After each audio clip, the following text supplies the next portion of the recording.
Yeah, so thank you everybody that was here. We're going to switch over because now it's time for an open mic. Hosted by Tiffany Dean. This is your chance. Everybody sitting up to speak. Thank you so much, though.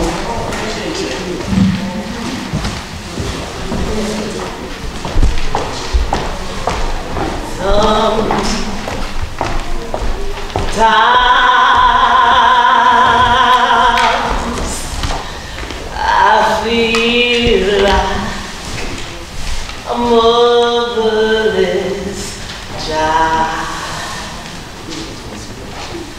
Sometimes I feel like a motherless child. Sometimes I feel like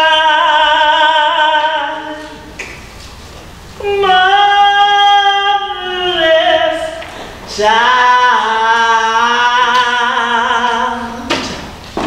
a long way from home. I am indeed motherless, for African dust is yet to touch these lips and still this skin. It looks like this. Sometimes I feel like a motherless child. And often the world around me says that I don't belong because my hair been nappy, it's not straight and blonde, and it don't even matter that this is where my birth is from. I'm still a child alone. My mother claimed me as her own. The dumb land rejects me from this land. I've been disowned, and all I want is a happy home. Someplace to rest my head, and a mother to nurture my dread of being caught in the unknown sea. Misread, I just want to feel grounded and safe. With mother tears and dust off my face. I just want to feel a mother's cheers when I touch the brakes. I just don't want to feel like I'm shy. So I'm touching in the dark from who I am, reaching out for someone with something to understand. I just want another to make me grand, and I'm resolute just to sinking sand. What such solid ground to stand, and this be my reality. Motherless in the blight of poverty, knowing how others see, realizing it takes more than a second to be.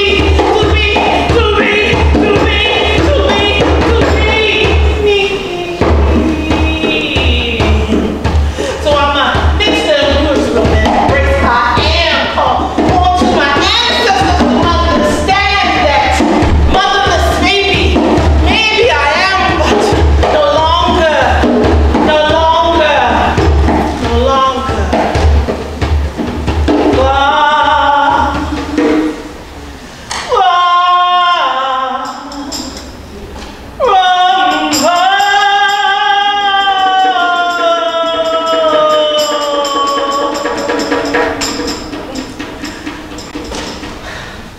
Today I'm home. Hello everyone.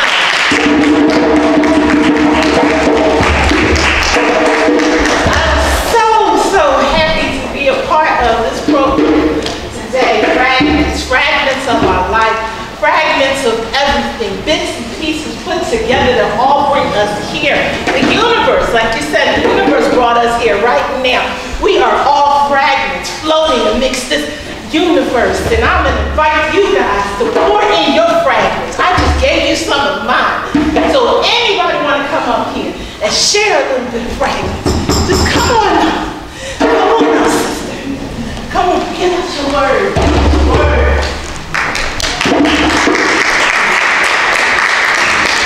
She was a rose in the concrete jungle.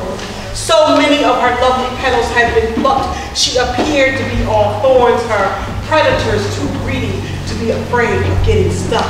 They devoured and deflowered her so many times in so many ways, contaminating her sweet sap with a stench that would last for days.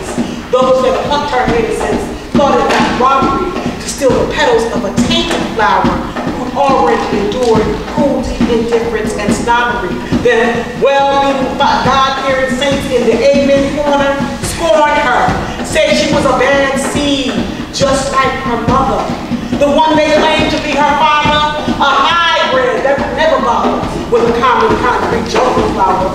Although she continued to blossom despite the lack of nurturing and tender loving care, the youth dew that she clung to year after year became bitter grown-up tears, until a stranger to the scene declared this concrete jungle flower a rare breed. The local folk, they laughed and joked, said the nectar from this flower would make any decent person choke. The stranger smiled and told them what he knew they couldn't know, that a rose is still a rose, no matter how or where it grows. A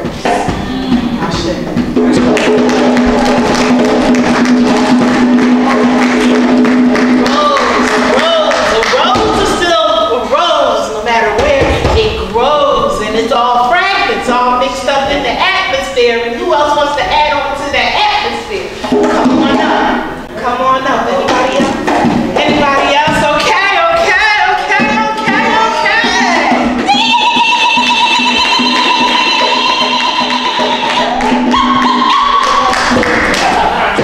This people are babies born black.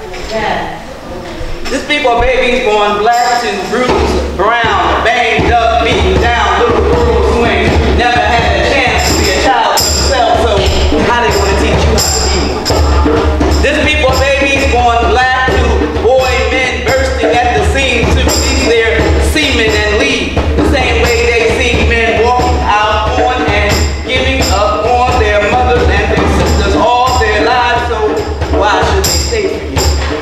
This people are babies born black to bitter, belligerent, angry moms, mad because the daddy said it ain't mine, so everything he did or did not do is taken out on you.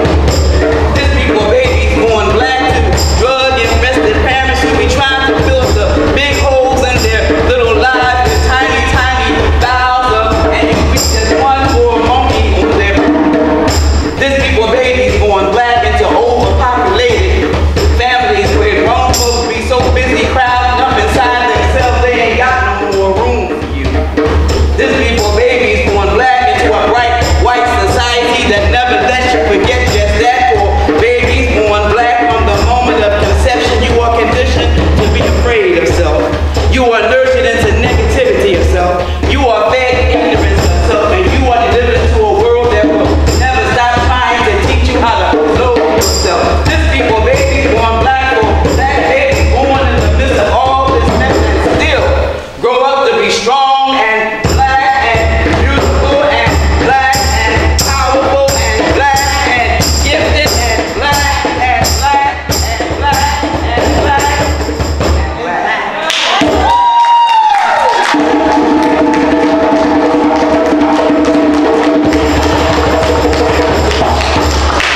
For those babies born black. This is for this baby born black. This is for that baby born black. This is for this baby born black. That baby born black. All mixing into bringing some words. Who else is ready to share with us? Who else is ready to pour into the fragments of the universe? Who else is ready? Ready, ready, ready, ready, ready,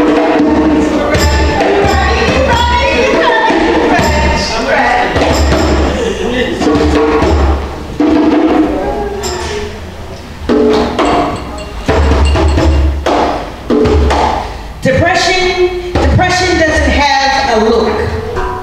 It's the and the why and the wait a minute. And it's the and the why to and yeah, it sounds like that. Like, do you see it?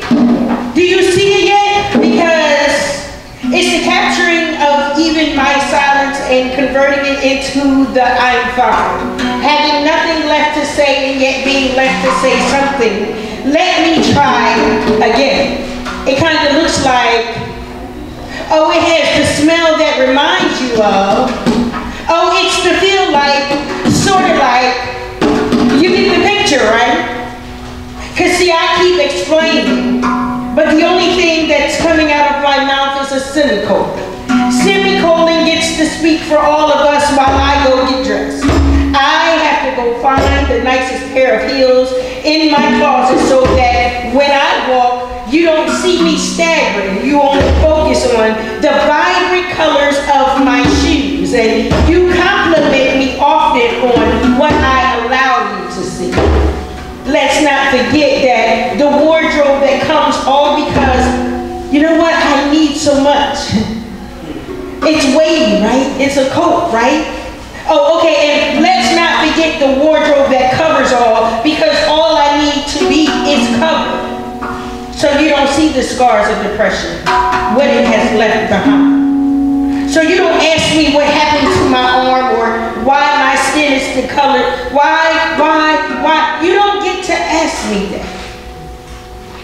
Why are your feelings on your sleeves, or why is it that your heart is tattered? Questions like, who did this to you? And listen, when you ask me, I know that the answer is myself. Can't forget that face. Have to make sure my smile is wider than the day before and that it's infectious, so that someone else can be blessed by it, while that crushing feeling on the inside is more infectious to you, raging and destroying everything by you. Making sure the mask is on straight prevents the tears from rolling down the outside and teaches you how to cry on the inside while no one is watching. It looks like long pauses and infirmity after infirmity and fast heartbeats and sweaty palms and lack of appetite and stuttering when no one is rushing us to complete the thought we didn't even have a chance to formulate yet. And while I prepare to face the world again, I have time to answer one more question truthfully.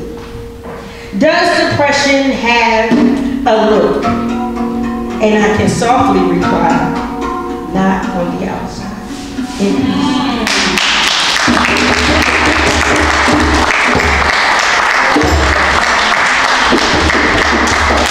Doesn't have a look. It doesn't have a look that looks like me. It looks like you. It looks like her over there. It looks like that sister back there. It looks like so many different things. It looks like a family. It looks like not having a family. It looks like sad. It looks like you're supposed to be happy, right? It looks like so many things and nothing at all. But we're all here. And you found your way to this place so that we can be all a part of this moment right here together, so that we can start healing together. Anybody else got something to add to the healing? Anybody else got something to share? Any more words? Come on up.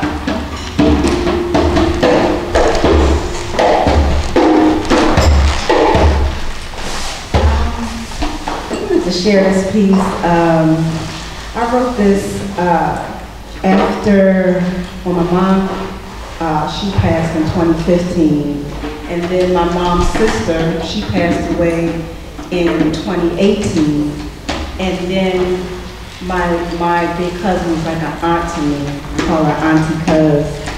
She was my mom's niece, and she was very close with my mom. She passed away in 2019. And it's really something what death does to, just seems to just all, excuse my language, all hell breaks loose, it seems, in families sometimes, you know, sometimes, you know, like we want, or we would think that it will bring us closer together, but sometimes, you know, death can, you know, just form a wedge between family members. And so I wrote this piece after these series of deaths in my family, but especially after my auntie cousin passed, and just about family and sisterhood and healing after the loss. It's called Sister Reconciliation. Silent treatment, shunned, stung, words spit like venom that stings with every syllable, spilling out uncontrollably like vomit, feeling justified, can't stop it. Love should supersede the need to lash out and strike back, because when it comes out, it's too late to take back. Deep down, we know we didn't mean it, but can't retract or backtrack. The damage has already been done. Verbal wounds has set in, beginning to fester. It's imprinted in our memory, played over and over again until we cannot see a remedy. No reconciliation, because hearts and minds are poisoned, poisoned by misunderstandings, talk, and chatter. Feeling like our feelings don't matter, ego be blinded by dabbing water-filled eyes, trying to make sense, asking why? How did we get here? This is not us, who we are and what we come from. We love on each other. Well, we used to. Where is that love? You are my blood, my kin. The way we've been acting is a sin. The ancestors would not be pleased, calling us to take heed and plead for us to get it together. They did not leave us behind for us to fall apart, but for us to come closer together. But we are falling and nursing broken hearts, broken by those that look like us. Same blood running through our veins. This is insane, struggling to regain unity. Shattered, torn into pieces, bonds broken by words, spoken and unspoken. The distance between us is too hard to believe. We'll never be the same again. How do I/we function in this new reality? We are family. Used to have all my sisters with me, but what has happened? When did the disconnect occur? It's all a blur.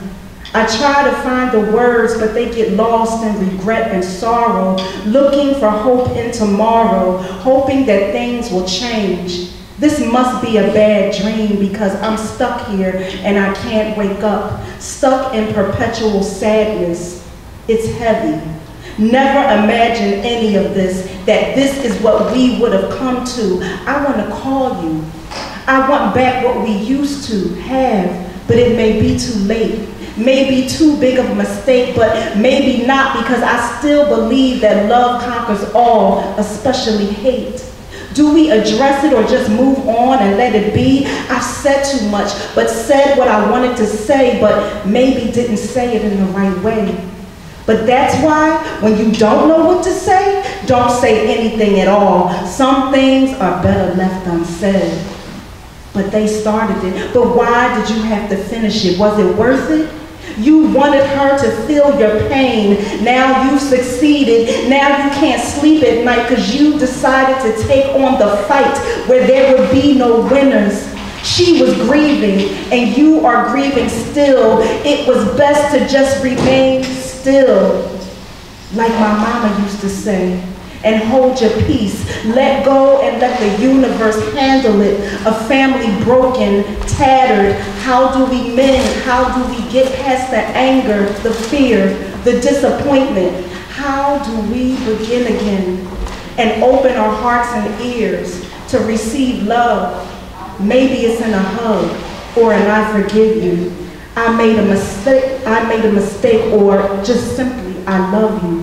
How do we find love in this place, this space of hurt and pain, chaos and confusion? Dear God, we are in need of a resolution.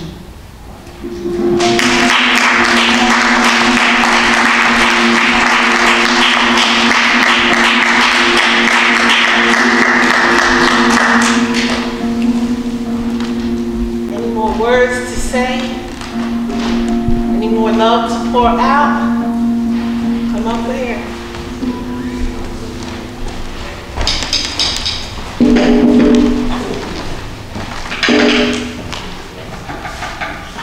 Since I wrote this poem a day before my birthday this year, about someone I have a lot of pride about. I call it a percussionist from the right coast.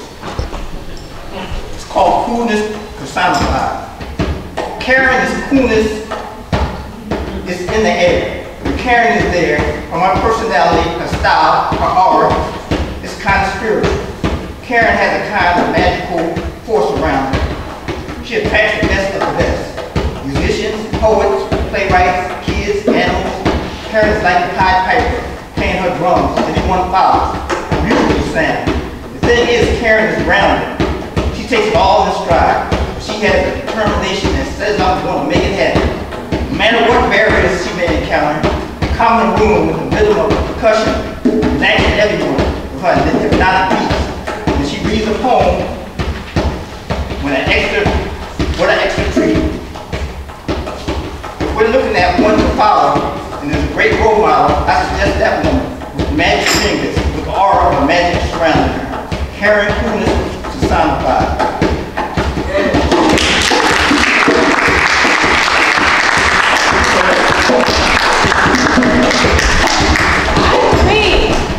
The iron can sharpen iron, then coolness can bring out coolness. We are in the presence of coolness personified. That means that all of us have so much coolness in us that the world can't even stand. We are the ones that generate all of the friction in the universe. We're the ones that bring all the heat. We bring all the love. We bring all the wisdom. Pat yourselves on the back because you are the dopest people ever, because coolness brings out coolness, and Karen is definitely coolness. Any more words? Any more fragments? Anything else to add? Anything else to pour into the universe? You ready? Come on up, sis.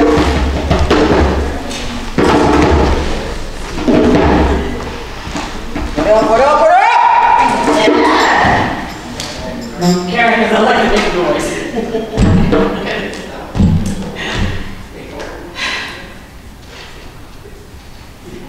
What you think, you become. I call you fear. That all-consuming, incomparable being. I call you that because you refuse to show your face to me in the clear light of day. Little prickly pear points just rubbing against my skin at the mere sense of your presence.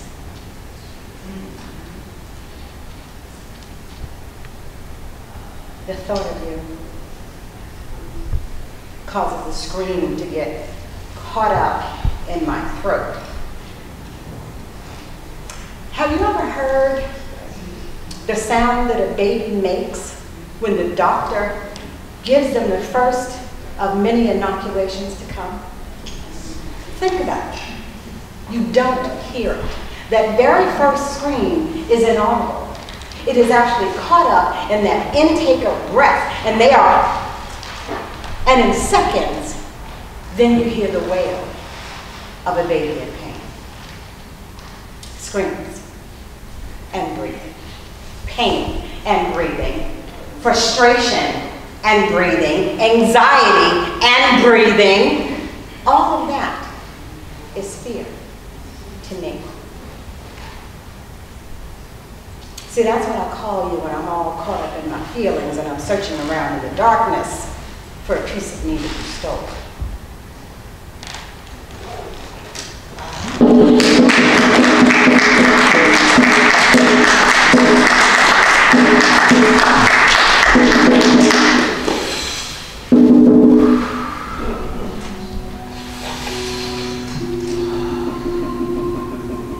You just reminded me to breathe.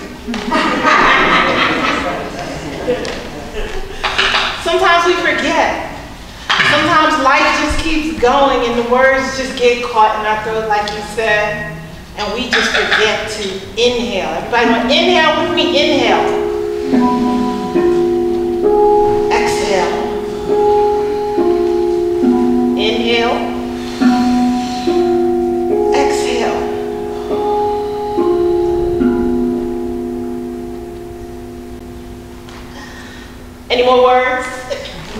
music of the birds.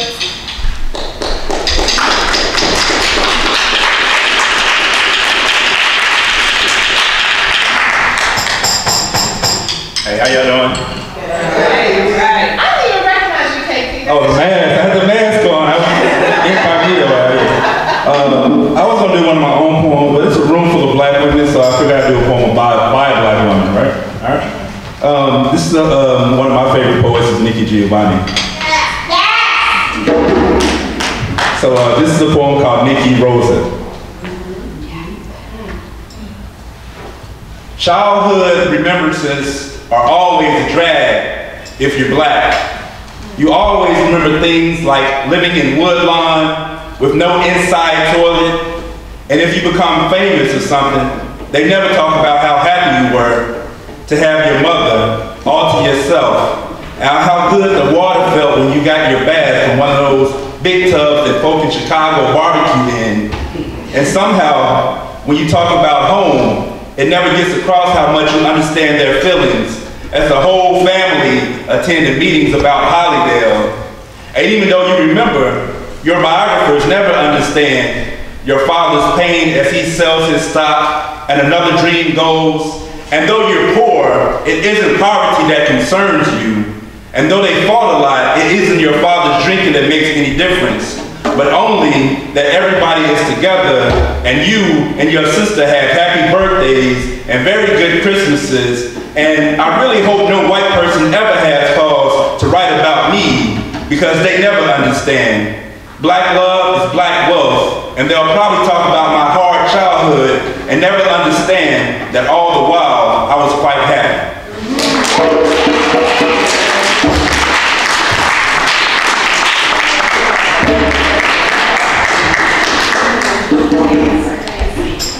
Great thing to think about, like really. We were little, and we didn't have much. That I was poor, I was still rich. Rich, we're in town. Rich right here in my heart. How many of us of everyone here are rich? Y'all know how rich you are? Poverty ain't touched this room. Poverty don't exist. You woke up this morning, guess what? Guess what you were when you woke up this morning? You woke up rich. You took a breath. Yeah. That was just the same as dollars dropping out of your pocket. Every time you walk, falling everywhere. That was that breath. The time you took a step, you might as well have $1 million check written out to you, okay? We're all rich. Anyone else want to share their richness? Anyone else want to share those fragments of richness with us? Come on up, sis. Come on up and share.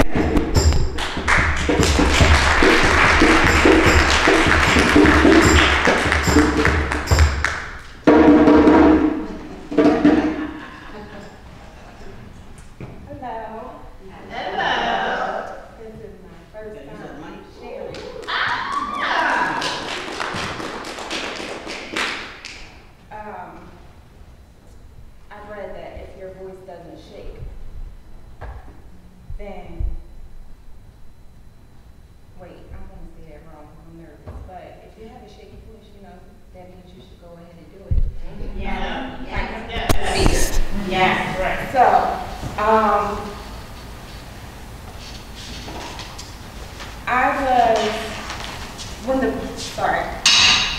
when the pandemic first started, like everybody, I had a lot of time to think about things. And I found myself very sad about certain things that had happened throughout my life. So I wrote a poem, and it's called Candidly Purple. At first I had the blues, and I knew that I had to shake it. So I painted the walls purple to build a foundation. I hung purple pictures to stare at what could be. I used purple pens to write what I saw. I used purple beads to grab jewelry from my body to feel pretty. I installed purple lights to shine more creativity into my space. I used purple plates to eat the food. to feed my soul. I wore purple clothes to keep my creativity warm. I tattooed a purple crescent heart, purple crescent moon over my heart to encourage optimism. I took the blues, I added some red, added some more hues, and it passionately led to new freedoms, new beginnings. The blues are still there, but the reds mixed with the blues created the purple and birth creativity.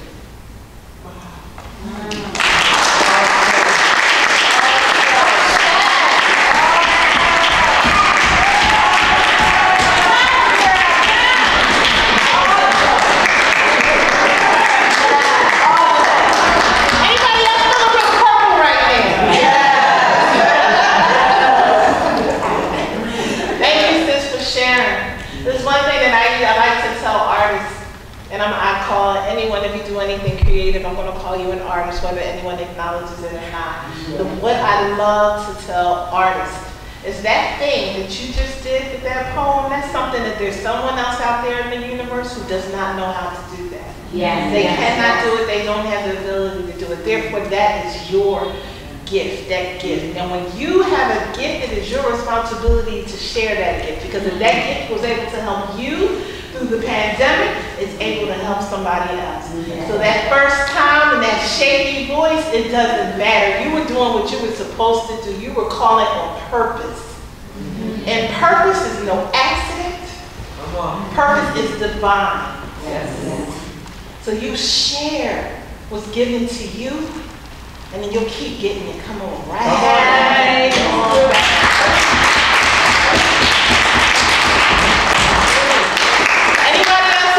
Share. Anyone else? Come on up. Come on and share.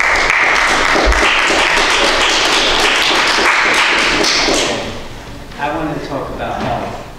The reason I want to talk about health is because a lot of times we don't talk about health, and a lot of us are sick from different things and like ailments and health, and we don't look into it. And so I was diagnosed with diabetes, and that's an issue that we all have to face because of the lifestyle.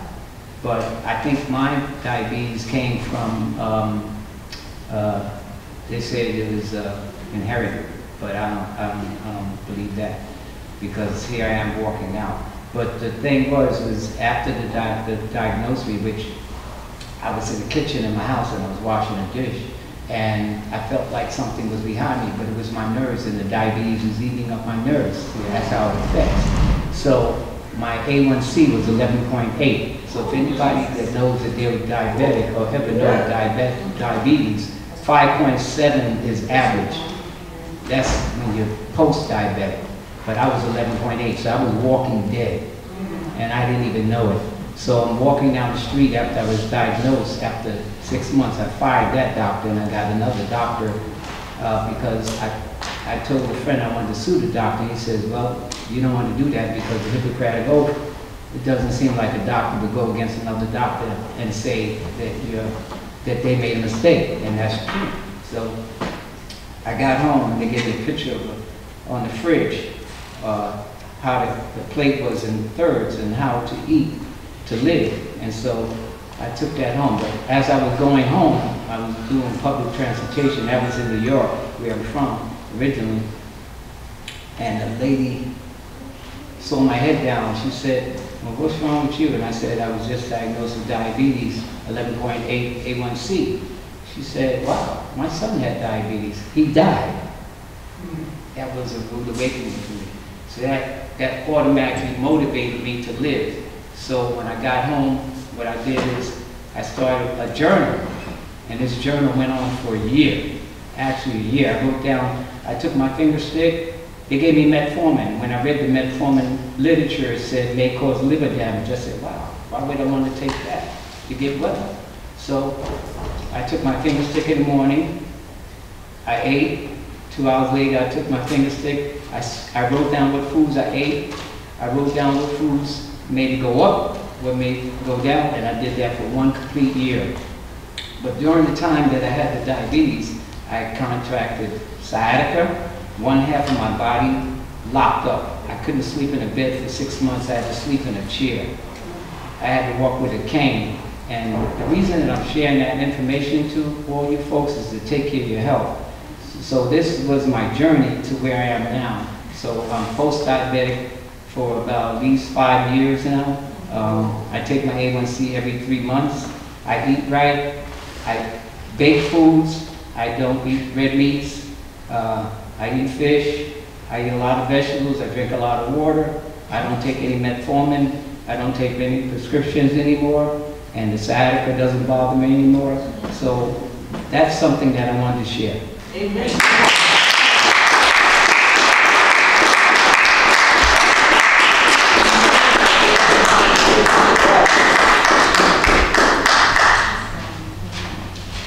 Care of this house. It's important.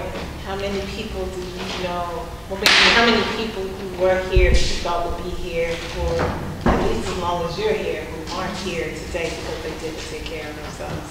Thank you, my brother. Thank you so much for sharing that testimony with us. And thank you all for pouring into the universe with all of your fragments. Thank you for joining me up here.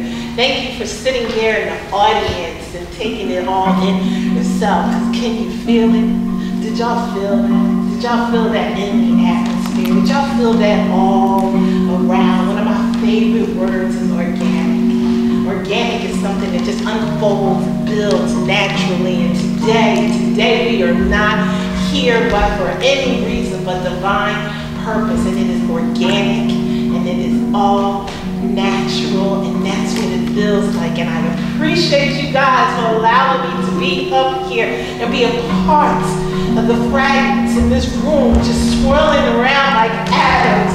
I thank you guys. I thank you. I thank you.